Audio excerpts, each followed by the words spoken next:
Alrighty, everyone. So today we're going to be doing a recap of our trip to Florida. And so I have some prompters here. We're just going to kind of go through each park, give the highlights of each park and the lowlights. Overall, can I say something? Yeah. It was a really special trip. I was very proud of Cleet. We went to bed at 10:30 every night. We got up early, had the breakfast, and got to the parks, generally speaking, 15 to 30 minutes before they opened. So we went roller coastering. We were in, when we were in SeaWorld, we didn't stop at the shark tank or look at any turtles or anything like that. We did look at the dolphins. They were cute dolphins. Yeah. But yeah, it was fun at all the parks. There was a lot of cool scenery in the Florida parks because they can work that in so much easier than they can in, say, Ohio. So it's easier to notice things like that when they're there than when they're not there and you're noticing that they're not there. Okay, so we're going to start off with SeaWorld Orlando. So with the first ride we rode the whole trip was Manta, the B&M Flyer. So he didn't like Manta. It was the scariest roller coaster I'd ever been on. It was a flying coaster. Yes. As Cleet told me, and yeah, I shut my eyes. I even hurt my knee. I was, so tight on the bottom and tense and afraid. I was. Well, the thing is, he's scared of the equipment failing, and if you're scared of the equipment failing on a ride like Manta, all your weight is on your over-the-shoulder restraints and on your ankle cuffs. So, Yeah, I kept envisioning it coming up, and I'm holding on to it, dangling over the park, and yeah, you wouldn't be able to hold on. No, you wouldn't. Not for long. Not at all. Yeah, a matter of a second or two. Okay, then we walked, left of Manta, typical tourists. So we did Kraken and Journey to Atlantis next. Journey to Atlantis I thought was pretty cool. Yeah, I got a lot more comfortable after Manta. Journey to Atlantis was the water coaster. Yeah, that was an easy one. Yeah, and then Kraken was where he started not being as scared. Yeah, that was a sit-down coaster, and it had some pretty incredible loops, but, Cleet said, hey, keep your eyes open, and that really helps. So for you dads out there and older folk, because I've had a lot of people watch some of our videos or comment on the Facebook post and said, man, you're brave, I wouldn't have done any of that. So yeah, just keep your eyes open. You know where you're going, and it's like, oh, it's not as bad. And that's a B&M Floorless, and then we move over to the best B&M in Florida, Mako, the B&M Hyper, the newest B&M Hyper. That was my favorite ride on the trip, personally. Mm-hmm. You thought it was good? Yeah, great ride. Not my favorite, but we'll get to that. Okay, so that was, we went to SeaWorld Orlando, and that didn't take a whole day, which was nice because we got to also go to Fun Spot Orlando that day. And at Fun Spot Orlando, they had White Lightning and Freedom Flyer. Nice little park, terrible line. We were waiting in line to get in. Very inefficient. It was a small-time operator, but the little roller coaster was pretty sleek. It was fast. It was quick. There wasn't a long GCI, line. The wooden one, yeah. Yeah, that was fun. And then Freedom Flyer was a joke. That one was okay. Mm-hmm. That's a Vekoma family invert like the one at Kings Island. Yeah. But that's kind of a step up from what it's. Yeah, you could see that at a county fair or something like that. Yeah. Yeah, that was. Mm-hmm. Another point about SeaWorld, because we went back to SeaWorld. We did. We went to SeaWorld twice. Day, and then we did Manta again. Yeah. And it was still pretty scary, but it was a different experience for me. Opening my eyes and even hanging over the park and looking down. It is scary, but it was a lot more fun. Should have done Falcon's Fury. We'll get there.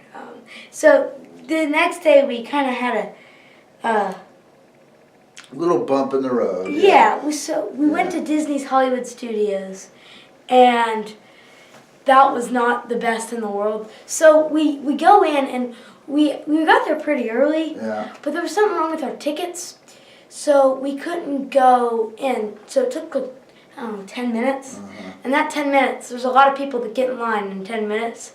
So that made the lines crazy. There was just 10 minutes. So we did get on Tower of Terror as soon as we got in the park. And what, I mean, Yeah, that was a lot of fun. The Disney theme parks. all the theming stuff is really good at Disney. Yeah, I mean, you were in a high-rise building in the It elevator. was themed to the Twilight Zone. I love Yeah, all the that. Twilight That was Zone cool. Yeah. Although they're retheming it to Guardians of the Galaxy, which Oh, is really? kind of Yeah, I love the Twilight Zone. Yeah, and then of course we did Rock and Roller Coaster. That thing was terrible.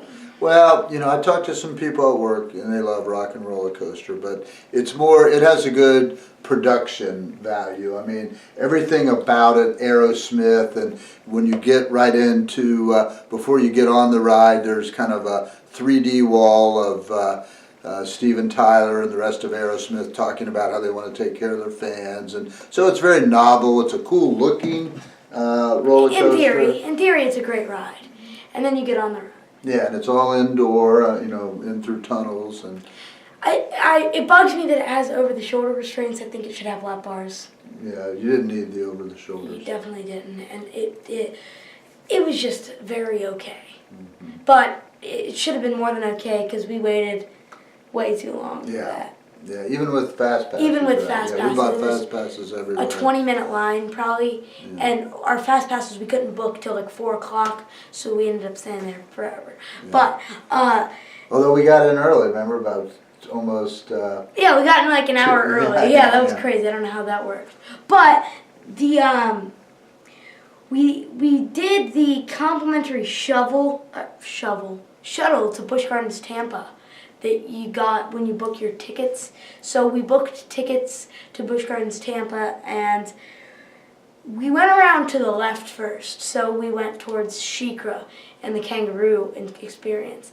And he really likes SheiKra. Yeah, I mean, it's an incredible ride. I mean, it's straight up, and then you kind of go like this, and then you're hanging, as you descend for 3 or 4 seconds, and then it just drops. Yeah, and I was brave. I kept my eyes open, so I enjoyed it. I really did like that ride. Yeah. You never rode front row, though, did you? No. No, okay. No, I always did middle. Middle. That's what I did. Middle of the middle row. On I wanted to be protected. And then there was, of course, Kumba. That was the B&M invert, the looping one. I thought that was okay. Yeah. It was, well, okay. And then Sand Serpent, the Wild Mouse.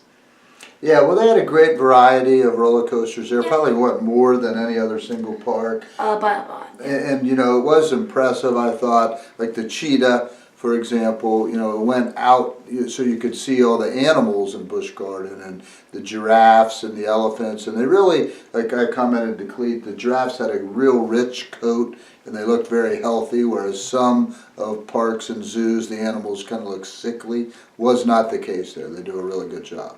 Yeah, I agree. I thought everything was really pretty. All the landscaping was done very nicely. And then there was, of course, Scorpion. That one was okay, but there were people cutting from the normal line into the quick queue line, and on that one it kind of made the quick queue. Yeah, it destroyed the whole Fast Pass, and that was the only ride of 19 rides that happened, so I guess we're lucky. Oh yeah, 19 rides in the whole trip. I was like, right, yeah, okay. Cobra's Curse, that was the spinning one. That one was good. Yeah, it was. It was pretty neat because, in the roller coaster cart, as you're doing things, the cart would go around. So you'd be spinning. Yeah. So for the first half of the ride, for the first third of the ride, you ride normal. Then for the second third, it spins you backwards and you ride backwards. For the last third, it's a free spin. Mm-hmm. So it was basically pretty novel, cool idea. Cleet knew about a lot of these rides in advance, and he was able to tell me. Some of the funnest parts, I think, were sitting, waiting to take off, where we could converse a little bit. Yeah. You kind of knew what was going to happen, and I didn't. Yeah. But it was a good time, certainly. Yeah. Montu was the B&M invert, the one where you're hanging from the track. Mm-hmm. Yeah. That one was good. That was my favorite ride at Busch Gardens Tampa. His was obviously SheiKra. Mm-hmm. And then you briefly talked about Cheetah Hunt. I have to say, Cheetah Hunt Station is kind of confusing. Remember, because they had like 3 different loading platforms. Right. And then they shared it with the Sky Flyer. Mm-hmm. It was the biggest station I've ever seen. Mm-hmm. It could have been a Montgomery Inn. Yeah, it was a nice ride, though, very long. Again, out you're out in the Busch Gardens. 3 launches is good. Yeah, I don't know how many acres that covered, but it seemed to have a lot of distance. Yeah, yeah. So then the next, then I went back around and I was going to ride it one time, but the line was too long and I rode Air Grover and that was just that was a credit coaster. So. And then the next day we went to Epcot, which it doesn't have any roller coasters, but it was... Yeah, we did the soaring ride, which was pretty cool. Solid, Again, yeah. It was the busiest week of the year. So if you're planning a trip, December 25th to the 31st is the busiest week of the year at the Disney parks. And I'd say we suffered from that. We did a lot of people watching, saw some interesting characters, people from all over the world. I saw the Reds general manager of the baseball team, Nick Kroll, and his family, Epcot, just walking around. So. Yeah, that's true. And then we went back to SeaWorld that day, and our last day was Islands of Adventure in Universal Studios Orlando. And in large part, that was probably my favorite of the days. Yeah. Because it's 2 parks, so you can't say that's our favorite park. But Busch Gardens, Tampa, or that, one of those 2 days was definitely the best day. The theming at Universal was second to none on that trip. The like when you would walk in the Lorax, or like, do you know what I'm talking about? What was that land called? I don't know. But then there was the cartoon land. Everything was so well themed. Yeah, it was very beautiful, well kept.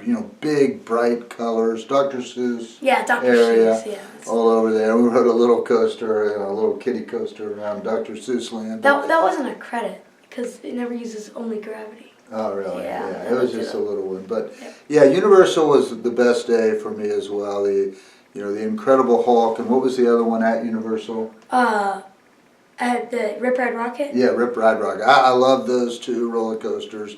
Very exciting. At that point, I was feeling like a veteran coaster rider. And, the Incredible Hulk's the one, again, that went up and straight down, right? No, that's Rip Ride. Oh, that's Rip Ride Rocket. Yeah, that's okay, now I enjoyed that more than you did. Rip Ride Rocket, it's made by a manufacturing company called Mauer that's only made like one other coaster, and it's in Europe. And they made Joe Mauer, the baseball player, too, I think. Yeah, they did. So it goes straight up, but it's not an elevator lift, and then the angle of descent's only like 80 degrees, and it has 7 brake runs. And is that the one that had your own music too, right? Yeah. I mean, you could program country music or rock and roll. I think I listened to Led Zeppelin, and I mistakenly listened to Tug McGraw. I thought I hit rock and I hit country, but it was kind of cool. I did like the restraints on that, and I liked how the station kept moving. Yeah, it was because that quick. Capacity is way better when you do that. Yeah, and those lines weren't bad in the Fast Pass. I mean, we made it real quick, and it was a lot of fun, no doubt about it. Yeah, the longest line in the whole trip was the Fun Spot Orlando ticketing booth line. Definitely. Yeah, it was crazy. Well, we had some blunders. The first day, we go to SeaWorld. I had 3 what I thought were tickets. So we get up there, and he gets in, and I hand him mine. They said, "Oh, this is for your free ornament." So, yeah, we had to correct that. And luckily, they did it real quick by looking into the system. We had a couple, man error, dad errors on that. But for a trip like that of really 5 days of serious roller coastering, I mean, it was basically error-free, really. For the most part, yes, I would agree. So I'd like you to give me your top 5 coasters from the trip. I have to put my glasses on. Oh, to read through them, okay. Meanwhile, while you're doing that, I need to explain the system to you. I created a system of rating roller coasters based on the maximum amount of time you'd be willing to wait in line for it. Ah, okay. Because I think that's a great system. So say you've already ridden it, so you don't get the credit or anything because you already have it, and you already know the experience. So how long would you wait to rewrite it? Tell me that for your top 5, but first select your. Yeah, that's a very tough one because I don't like waiting in line, period. But I would have to say was at Universal, Rip Ride and Rocket, and at Island of Adventure, the Incredible Hulk. I like the Cheetah Hunt because of the view, and it was pretty cool. And then I would have to probably say Mako and Kraken. Oh no, Shikra. Shikra Yeah. and Mako. Yeah, Shikra and Mako. All right. So you just threw 5 coasters out there, no particular order. That's fine. So how long would you wait for Mako? 40 minutes. 40 minutes. Yeah. Okay. And then we got Shikra. Yeah, I would wait the longest for Shikra. I would probably wait 55 minutes. 55 minutes. Cheetah Hunt. 45 minutes. 45 minutes. Incredible Hulk. 50 minutes. And then Rip Ride Rocket. Yeah, 50 minutes. Yeah, Okay. Those were good ones. That's your top 5. My top 5 would be number 1. Number 1 definitely Mako. I'd say 70 minutes. Wow. Number 2, Montu. I'd say an hour for Montu. Number 3, Incredible Hulk Coaster,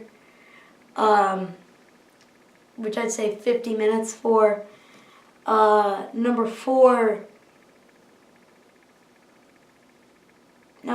would have to be Manta. Number 4 would have to be Manta, and I'd wait, say 45 minutes for Manta, and then finally number 5, I'd say Cheetah Hunt, which I'd give a 40 minutes. Just yeah. So there's that. And then your favorite park was Universal. I would have to say yes, with Busch Gardens second. What did you say? Would you say you like the Islands of Adventure or the Universal Park? That's very tough, but I'd probably the Universal because of the Harry Potter world too. No, Harry Potter World was in Islands of Adventure. Oh, it was, okay, Yeah. and Jurassic Park was there as Yeah. well. You know, I will state too, we ate there. Just Got some hummus. Oh, that was good stuff. Yeah, very healthy. So that's changed a lot. We drank a lot of water, and we had breakfast every morning. So we were pretty, I guess, technical about our approach, and really, we didn't play around, as they say. We went right for the gusto. Is that what they say? Yeah, that's what they say. I think so. Yeah. What would you say? I don't know what I would say. Yeah. I know I wouldn't use any of those words. So I think we covered pretty much everything. We didn't do Disney's Magic Kingdom or Animal Kingdom, but I will be going back down there in April for my mom's business in OADA. So I should have visited those parks pretty soon as well. And we also didn't do Fun Spot Kissimmee with Mind Blower and their Wild Mouse, but that's okay. Let me ask you this. So if you are a serious roller coaster and you want to take a trip somewhere in the United States and you've got 5 days, is there a better place than where we went? Yes. And that There's probably 2. Okay. I'd say Los Angeles. Yeah. Because Magic Mountain, Knott's Berry Farm, there's so many boardwalk parks in LA. And then you also have Disneyland and Universal Studios Hollywood. Oh, really? Okay. Universal Hollywood. And Disney has 2 parks there. And Universal has like an upper park and a lower park, but it's one admission. Yeah. So. Well, maybe we'll do that this summer. Okay. Yeah. There you go. But the other one is in Philadelphia. And that's kind of out of nowhere to a certain extent because you got, and all the parks are kind of like 45 to an hour minutes, so 45 to an hour minutes, okay. But you got Hershey Park in Hershey, and then you got Dorney Park in Allentown, Six Flags Great Adventure in Trenton, and then you have Six Flags America too, which isn't that far, down in Baltimore. So. Yeah, I would be hard pressed to think Philly would be better than Orlando for roller coasters. There are more parks. Yeah. There are more parks and there are more credits. When I've been talking to people about this trip and roller coasters, one thing they did say, and you know this as well as anyone, they said, isn't Cedar Point really one of the best parks for roller coasters? It is the best park. Yeah. Yes, it is. They have the second most in the world, but that's just because Magic Mountain has 5 kiddie coasters. Yeah. That's the only reason. Well, they're still fun too. Who, Magic Mountain? Kiddie coasters. Okay, well, yeah. We had fun on the kiddie coaster. Well, I have all the kiddie coaster. Remember when we went to Magic Mountain? I rode all those back in the day. Then you got on Tatsu, which is like Manta. So what was the one in Islands of Adventures? Incredible Hulk? No, the little kiddie coaster. Oh, the Harry Potter ride. Yeah, yeah, that was kind of. I mean, that was kind of cool, yeah. you know. Mm-hmm. I love Universal because they put flywheels on everything, so they don't have any cable lifts. Like everything's a launched coaster. Mm-hmm. Seriously, well, even Air Grover at Busch Gardens, Tampa, that's technically a launched coaster. You have Incredible Hulk, which is a launched coaster. Air Grover, I already said that. And then the Harry Potter ride, that's a launched coaster too, because the cable, it's not like a chain or a cable lift. It's tires throwing you up, so it's friction wheel launch. But you know, I thought to me a fascinating thing of the whole trip too was to look at the steel and the technology and the wheels and the tracking, and it's just incredible. I mean, this is major league, serious amounts of steel and metal and mechanics, which I'm sure requires, you know, MIT engineers and, you know, the great designers. And I said to Cleet, you know, be one thing to be the designer, but then to make it work. I mean, my goodness, it is, because you don't really have loop to loop anymore. You have, you know, loops that go around and they go, you know, as you're. that's because nobody likes vertical loops. People like zero G stalls and heartline twists. I get it, but the evolution. Oh, I mean, yeah, back in the day, they weren't mean, able to do that. That just. Yeah, the It's steel, crazy to just think about. That's a picture of Accelerator at Knott's Berry Farm in LA. Yeah. Yeah. But that'll about wrap it up from us. Do you have any final thoughts or anything you want to? Well, I just want to say I had a great trip. You know, we didn't, you know, it requires a lot of patience. We got along famously well. And, you know, we did the deal. I mean, I don't know that I knew what to expect. I think Cleet really did. And, but, you know, we did it. You know, yeah. We did them all, and we were hardcore about it. Yes, indeed. So, I will see you guys in the next one. Make sure to like, comment, subscribe, and share, and do all that fun, good stuff. And, do what he said, and God bless you all. Okay. Porto.